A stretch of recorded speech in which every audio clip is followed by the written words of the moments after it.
కేసీఆర్ చేసిన కామెంట్లు ఏపీ రాజకీయాల్లో హాట్ టాపిక్ అయ్యాయి. అధికార పార్టీతో పాటు ప్రతిపక్షాలు కూడా కేసీఆర్ కామెంట్లపై రియాక్ట్ అయ్యాయి. ముఖ్యంగా ప్రత్యేక హోదా, హైకోర్టు విభజన అంశాలపై ఒక్కో పార్టీ ఒక్కో రకంగా స్పందించింది. ఆంధ్రప్రదేశ్ రాజకీయాలు చంద్రబాబు మీద పొరుగు రాష్ట్రం సీఎం కేసీఆర్ చేసిన కామెంట్లపై పార్టీలో ఆసక్తికర చర్చ జరుగుతుంది. ఓ రకంగా ఏపీ రాజకీయాలను కేసీఆర్ కామెంట్స్ పట్టి కుదిపేస్తున్నాయని చెప్పొచ్చు.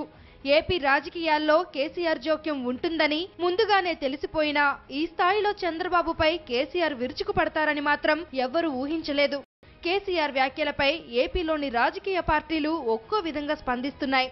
ఏపీకి హోదా కోసం కేసీఆర్ లేఖ రాస్తానంటే అంతా ఆహ్వానించాల్సిందేనంటోంది వైసీపీ. అదే సమయంలో కేసీఆర్ తో కలిసి పనిచేస్తున్నారంటూ వస్తున్న విమర్శలపై వైసీపీ తోసిపుచ్చుతుంది. ఏది అనుకూలంగా ఉంటే ఆ విధంగా నీతి మాలిన రాజకీయాలు చేయడం చంద్రబాబుకు అలవాటు కాబట్టి ఆయన ఎవరితో అయినా పొత్తు పెట్టుకుంటారు. ఈరోజు కాంగ్రెస్తో ఉన్నది పొత్తు, మొన్న బీజేపీతో ఉంది. రేపు ఎన్నికలప్పటికీ ఏ పార్టీతో పొత్తు పెట్టుకుంటారో ఆయనకే తెలియదు. మనం ఎట్లా చెప్పగలుగుతాం, చెప్పలేము. కానీ మేము ఒకటే చెప్తున్నాం, మా నాయకుడు ఏదైనా మాట చెప్తే ఆ మాట మీద ఉంటాడు.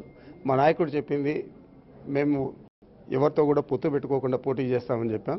పోటీ చేస్తామని తప్ప వేరే ఇది లేదు. ఇక బీజేపీ అయితే లోపలే సంబరపడుతున్న పరిస్థితి కూడా కనిపిస్తుంది. కేసీఆర్ మాటలకు టీడీపీ నేతల ఫీజులు ఎగిరిపోయాయంటూ ఎద్దేవా చేశారు బీజేపీ లీడర్స్. కేసీఆర్ మాటలకు సమాధానం చెప్పే దమ్ము చంద్రబాబుకు ఉందా అంటూ కమలనాథులు. హైదరాబాద్ లో ఉన్న పిచ్చాస్పత్రిని అమరావతికి తరలించమని కేసీఆర్ ను కోరతామంటున్నారు బీజేపీ నేతలు. కేసీఆర్ గారు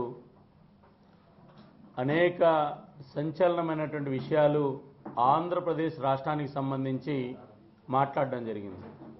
ఆయన మాట్లాడిన తర్వాత సహజంగా ఒక రాష్ట్ర ముఖ్యమంత్రి మాట్లాడితే ఇంకొక రాష్ట్ర ముఖ్యమంత్రి సమాధానాలు చెప్తారు.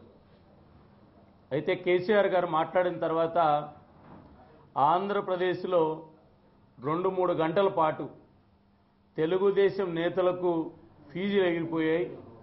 ఇక వీరికి భిన్నంగా స్పందించింది.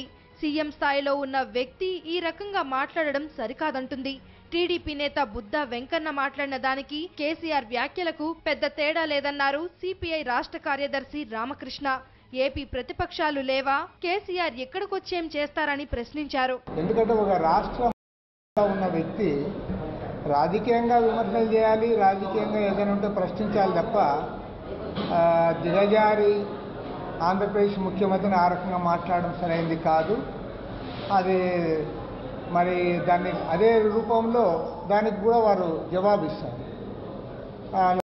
ఏమంటే కేసీఆర్ మాట్లాడిన దానికి మన బుద్ధా వెంకన్న గారు మాట్లాడేదానికి రెండు సమానమైపోతా ఉన్నాయి.